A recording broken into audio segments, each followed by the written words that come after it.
Welcome back to another episode of Excuse My Grandma. It's Kim and my co-host. Grandma Gail. So we're doing this podcast over Zoom. I'm in New York City. You're in Palm Beach. How long did it take us to get onto this Zoom? It took us 35 minutes to figure out this Zoom. First of all, the computer I'm on, which is your old computer, I think it's from when you went to college, is so old that we couldn't get the thing even charged up. Once we got it charged up, we couldn't hear each other. So you walked me through it. That was a trauma of at least 10 minutes. We really need help. And you know what? You're so good at this, and it's very hard to explain it to somebody who's not good at it when you're not in the same room. I think because the issue is like, if I was saying it to a contemporary, I would be like, oh, okay, I'm just going to send the link to your Gmail. So look there. But I know. And I didn't know where that was. I didn't even know where that is. Yeah, it's like step by step. Okay, how am I going to get the invitation to you? You're going to have to log into my email. How am I going to tell you how to log into my email? And it's like thinking backwards almost. Well, I honestly think the corporations are right. Everybody should go back into the office. This is too hard. You're going to have to figure it out there too. What do you mean? All right. Well, most people don't have to do a Zoom call. They could meet each other in an office and talk to each other around a table. But we're doing it. It's a long distance love affair between the two of us. So we're on together, and it's so hot down here, Kim. I'm dying to go back up north. I feel like I need a couple of days of 50-degree weather. This is 90 degrees down here, and they keep warning everybody of forest fires. I don't know where there are forest fires in Palm Beach with there's no grass, but I guess it's so dry in all of Florida. They've had no rain. So I feel like we're back talking about Venice where there's no rain. Now there's no rain in the Southeast because it's all been snowing and raining in the Midwest and out West. Yeah. So, well, it's been fine here, not too bitter, but not like amazing either. And like, I feel the opposite. I'm like, oh, I could be on the beach right now with you guys. Well, that's true. So you'll be here next week. But the truth is, it's so hot on the beach. I don't even think anybody can be out there. The perfect place now is to be in the air conditioning. This is like summer weather. And they've been talking about this. It's fascinating to see the cycles of what's happening with our weather, and there's really very little we could do. So let's not talk about it too long. It is what it is, and you stay warm, and I'm going to try to stay cool. Deal. I'm trying to think of what I've been up to so I can give you updates. I feel like it's mostly like every time I'm in New York City, I try to schedule everything so tight to make sure I'm seeing like every friend that I haven't seen in a bit. So I've seen a bunch of friends this week. Well, you walked on the High Line this weekend. I was so jealous because I love that. Well, I actually never ended up walking on. So I met one of my best guy friends who I've known since I was 5 years old, and we were going to walk on the High Line, but we actually just walked around like meat packing. We didn't actually go up to the High Line. And then we went to this diner that I really like called Empire Diner. Oh, that's a famous one. That's very famous. Wait, is it? Yeah, that's one of the oldest diners in New York. No, I don't know if we're thinking of the same place. Oh, all right. Maybe. I mean, I don't know. It's like kind of like it looks like an old diner, but it's like all really healthy kind of. I think it was an old diner that they moved to this location. Oh, maybe. It's on like 20 something and 10th Avenue. Okay. All right. Okay. So yeah, no, that was fun to see him and my other friends as well. One of my friends just got engaged, so we went out and celebrated with her. Well, you have a lot of charity events this week, which kept you in New York. So you're doing a lot of good things with that. Yeah. And a lot of different venues. I know. And my thing has been like, oh, what am I going to wear to these? Oh, gosh. Well, don't wear the long gloves that we've been looking at. I think that's an overstatement. I really wanted to, but I don't know how like jazzy people get for these things. And you know what's funny? Like I've been trying to get people to come. And you're chairing one of the events, aren't you? I'm chairing a UJA event. It's UJA Generosity, which is on Thursday, what is that? 9th. The day that this episode comes out. So if you guys want to go, buy your tickets and go tonight.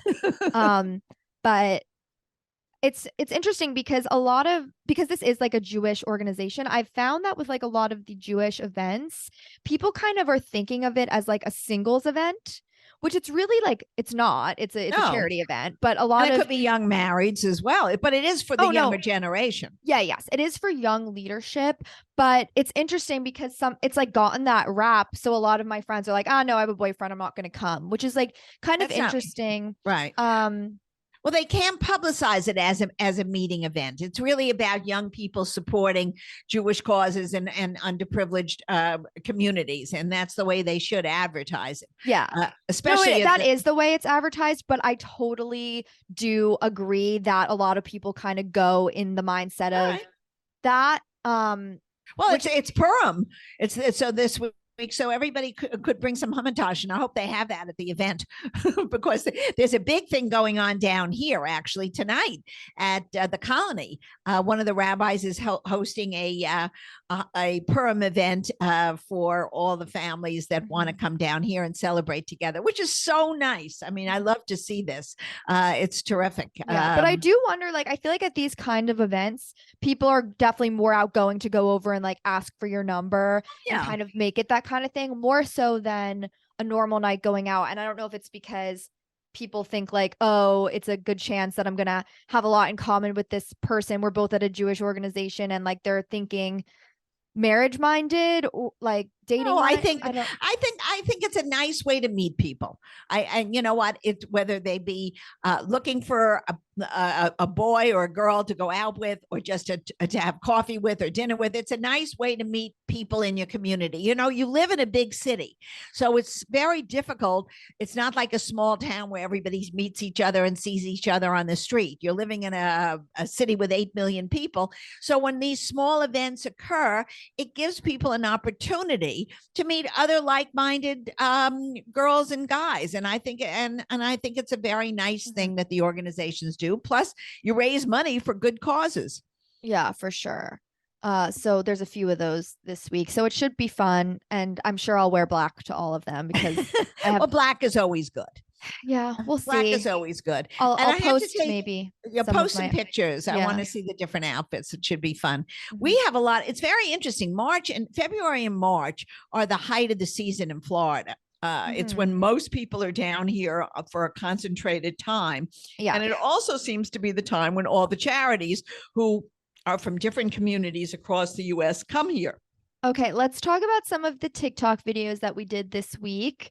The rule that we posted this week, Grandma Gail's rule number 17, is keep your eggs in multiple baskets until he's ready to commit to you. And that got, oh my gosh, it went crazy, Kim. I see it's almost, I think almost a million. Yeah. Almost a million. So I think a lot of people think either they're laughing and having fun with us, which is what I think they do, or they really believe in it and they click on, and they're telling their friends to click on as well. Right. I'm sure people send it to each other. But exactly. the idea behind it, which I feel like is something you've said to me before, is like, you're not going to be exclusive with someone who isn't exclusive with you. Like always you can date as many people as you want until until the guy or the girl say, let's only date each other. I mean, nobody should just stay with one person and say, oh, I'm not going to accept another date. I'm not going to go for coffee. I'm not going to go out for a drink with somebody because I think I'm going with so-and-so. Well, but that's not a relationship. You have to sit down if you've dated somebody for a little bit and enjoy their company. And you probably are dating others at the same time. Say, listen, I really like you.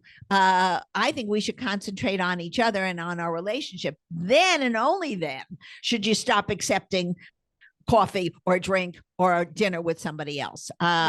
Because, listen, a lot of people are out there and like to date a lot of people. They're serial daters. And that's fine. That's fine, but you have to know about it and not fall into a trap where you cut yourself off from other people until the person really signals to you that let's make this our togetherness moment. Yeah. So I just want to read through some of the comments that people wrote on that. Well, that's fun. Someone said, if he isn't ready to commit, then just forget about him totally. Don't stick around waiting to see if maybe one day he'll commit. Well, I don't think that's fair because I don't think after 3 or 4 dates, somebody's going to commit. I think after a couple of months of going out, and really going out and I'm sure having some kind of physical relationship as well. If then they say, nah, you know what, I'm really not ready to commit, then I think you should, the person is correct. You should move on, because unless you don't care, unless the person also doesn't care. You know, a lot of times people are there, they're not really, they're working very hard, they're doing a lot of different things. They're not ready to really have a one-on-one only, and that's nothing wrong with that in this world today, but you got to be clear about it. I think Yeah. that the clarity is the word. Mm-hmm. And someone else said, my grandmother used to say, let them all treat you well until one person proves they're the best at it. Well, I agree with that. I kind of like that. I've never heard that.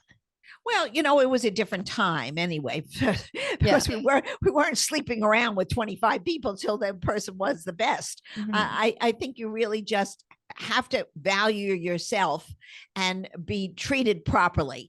Whether it be the woman treating the man or the man treating the woman, you have to respect each other and care for one another. And if that's not there, then you really just have to go on and move on to someone else. Mm-hmm. Okay. And not everybody, you know, I was just going to say also, Kim, there are times in your life when you don't want anybody. There, you know, you're busy, don't have the time to give to a relationship. And that's all right too. Everybody has a time in their lives when that becomes important, and everybody goes at it at different periods of their life. Yeah, I think the key is if you do want a relationship, you have to find someone who is also exactly at that same time as same stage. As you. Same stage. No question. Another video we did, still I'm recreating some outfits that you wore from old photos. So we went back in your album and found like photos from the 60s, 70s, 80s.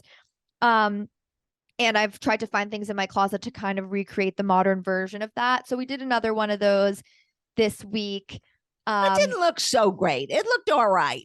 I like the one with you in the skirt and the top even better, but it's fun to try to recreate out of things made today, because a lot of the styles from the 60s, certainly, and the 50s are coming back. For people who have not been to Miami recently, first of all, the Brightline is fabulous. You get on the train, an hour and 10 minutes, you're in the design district. No traffic, no stress. But the buildings, the architecture of each of the different designers is just a work of art. You know, it's a lot of stuff with, you know, the Louis Vuitton had the artist, what's it, Murakami, with the dots on the bags now, and so the whole store has red dots all over it and all up the staircase. Fabulous looking. I mean, the designers who are creating the store, what do you call it, what do you call the designs of the windows, oh my gosh, displays. The display people are so talented, and they're really almost like setting a theater stage. Yeah, maybe they're trying to like incentivize people to go shop in person and create the experience versus just the online. And I don't know that many people, like with a store like Louis Vuitton where it's expensive, I don't know that many people who do order online versus in person. I don't even know if you can order those things online. Maybe you can. I'm not sure. I don't know either. I've never done that, but I must say, just the experience of walking through the different little stores and the alleyways and the art, they have art installations all over the area. It's really worth a trip for those people coming down to South Florida to take a trip to, if you're in Miami, then definitely go to the design district. But it's so pretty and pristine and everything, and everyone is so nice in the stores. And I must say, it was a relief not to have to wait. You go, there's nobody in the stores. I mean, that's another thing. That's another conversation. I think I love going shopping like for the experience, but sometimes I do feel like if I didn't buy anything, which is most of the time when I go shopping, I'm like, oh, was that like a waste of time? No, but I don't think so. We didn't. None of us bought anything the day we were out. Yeah, it's just about the it was just about the whole thing. And then we went to a very, very cute Greek restaurant, which when you come down, we're going to take the trip, Mandalay, and it's delicious and packed. You know, lots of little hummus plates. I might have been there before. Oh, yeah. It was Mandolin. It was terrific. Yeah. It was Mandolin really fun. Aegean. Yeah, it was great. And but all the restaurants are jammed. Was one of the friends you went with Helena, who we did the video with? Oh So we yeah, tell them also about, yeah. we also did a video this week going into Grandma Gail's friend's closet, because normally, obviously, she's in my closet, but we wanted to switch it up and see one of her friends' closet in Palm Beach, who has one of the most decked out, like designer item closet Well, she's a wardrobes. collector. She's a Yeah, collector, and of all, and luckily for you, you could try on everything because Yeah. you're her size. Yeah. So it was fun, and we had really a blast. It was a hoop. We couldn't get out of the door because things were hanging all over the clothes. Yeah. So Someone commented on that video saying that we should interview her. She must be fascinating. she's fascinating. She's Yeah. terrific, but she won't be ready for an interview. She's very shy. Yeah. But yeah, a lot of people were saying it's definitely a fabulous closet. And there was It one, is. everything was positive. There was one comment that was like, clothes don't have to be designer to be fabulous, which is Well, of true. course, of And we agree course. with that. So I don't Right. know in what way we seemed like we were saying that, but you could still appreciate all these designer things and appreciate a lot of what I wear isn't designer and is vintage actually. So like we totally agree with that. I think Right.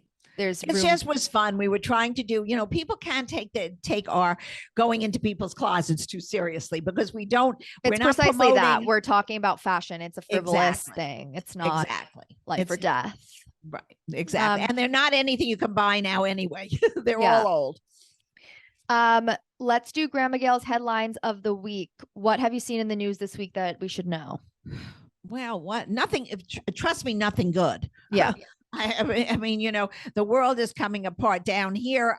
There's a lot of talk about they want to do road changes in Florida. The problem that's going on, which is in any city, and Palm Beach especially was not a big city. West Palm Beach is becoming a big city, and so the traffic patterns are a disaster. And they're building one building after another, high-rise buildings where corporations are coming down, offices are being established in this area because people want to come down for many reasons. Firstly, it's a beautiful place to live. The weather is lovely, and taxes are much more easy on your pocket. But the infrastructure is not there, and so I don't know really what they're going to do. My big thing is you can't get into Publix parking lot because I don't think these were top news stories of the week. Well, for Florida, there's top news stories. That's a very big thing. Congestion. Well, it's the same as going into New York City or into New Jersey and having traffic patterns, or in London or in Paris where everything is bumper to bumper. We don't know how to accommodate the amount of people that are coming into the cities because there are no alternatives. There are not new subways or new bridges being built. So it is a problem that people are studying very carefully. And I do think the environment is also affected. So that becomes an issue. What else that was happening down here beside the Ukraine? Or just things you've read in or seen on TV? Well, I don't think anything, the big talk now, of course, was that people are disputing, Fauci, Dr. Fauci's comments on where the virus came from, that it didn't come from the wet market, that it definitely came, the FBI and the CIA are now definitely saying it came from the Wuhan lab, which most normal people with an ounce of brain knew that was happening anyway. I mean, nobody thought a bat was going to infect everybody in the whole world. And there should be a major investigation in my mind about that, because you want to forestall that from ever happening again. We lost like 3 million people from this pandemic and shut down countries, and businesses went out of business and people died. I mean, it was terrible. And it probably could have been avoided. I don't think that we need to have laboratories, in my mind, creating viruses to see how you can counteract the viruses with medicines. I just don't see any pluses in that. They should more importantly be putting in laboratories scientists who are trying to figure out ways to do cancer, ways to create cures for diabetes. And that was another thing, talking about medical things, which is a big conversation with anybody over 40. A lot of people are using the medicine for diabetes to lose weight. Oh, Ozempic. Exactly. And That's so been I think that's been a headline for a few months. yeah, but now everybody everywhere you go, they say, "Oh, we're doing that, we're doing that," and really, it's a big problem because it's really dangerous. well, it's not dangerous. I think but it's running. They're running out of supplies for people who really need it. I don't think the amount you take for the diet is the same as if you were a diabetic. I don't think. There's been some content creators who said that they were prescribed it for weight loss, but then as soon as they got off of it, they actually binged even more. Well, that's the case of every diet, Kim. I mean, I think I don't know. I think what's different probably with like medication and like when you do have an eating disorder. And I think it's definitely being like improperly right. I have a big problem with all these diets. I really do. And I think it's terrible for young people to worry about their size. I don't think obesity, of course, is not good. And a lot of that comes from our fast foods and eating inappropriately. And that should be curtailed. And so often we're victims of it because it's fast and it's cheap. And so families who have a lot of children or workers who have a half an hour to eat lunch end up going into these fast food places, and they're not healthy. Most of them, though, now, at least to my knowledge, are putting the amount of calories up on their what do you call it? Not the billboard, on their menu. I feel like that's menu. An unhealthy practice. I don't like that. Oh, well, I think it's actually good if you're really watching your think calories. That causes eating disorders, to be honest. Well, I think everything causes eating disorders. Yeah. So for our 50s movie of the week, I was trying to think of something that was New York City related. The Out-of-Towners, which is hysterical. That's a wonderful New York movie when a couple comes from the suburbs and spends the evening in Manhattan and the calamities that befall them. I think that's a fun movie for New York. Okay, perfect. Definitely well, that is 1970, but it's all right. Still retro. Exactly. Still in the past. So I think people will get a giggle out of it and laugh. New York really looks even good in that movie. And I think that's an important thing. Everything, all people should enjoy going to the city, getting out of it what it really is great for. It's great for food. It's great for culture. It's just a super place. And don't listen to all the noise around it. There's always a complainer here and there. Just be careful. That's all. Okay, another great episode of Excuse My Grandma. Follow us on social media, Excuse My Grandma. For an update, I did get my Instagram account back, my personal Instagram. Oh, right, Kimmy, you have to tell people. So people can follow me and interact with me again. It is not a hacker anymore. Anyway, that was a terrible thing. Yeah, so that's my personal is Kim Merstein, and we will see you next week. Okay, guys, everybody have a good week.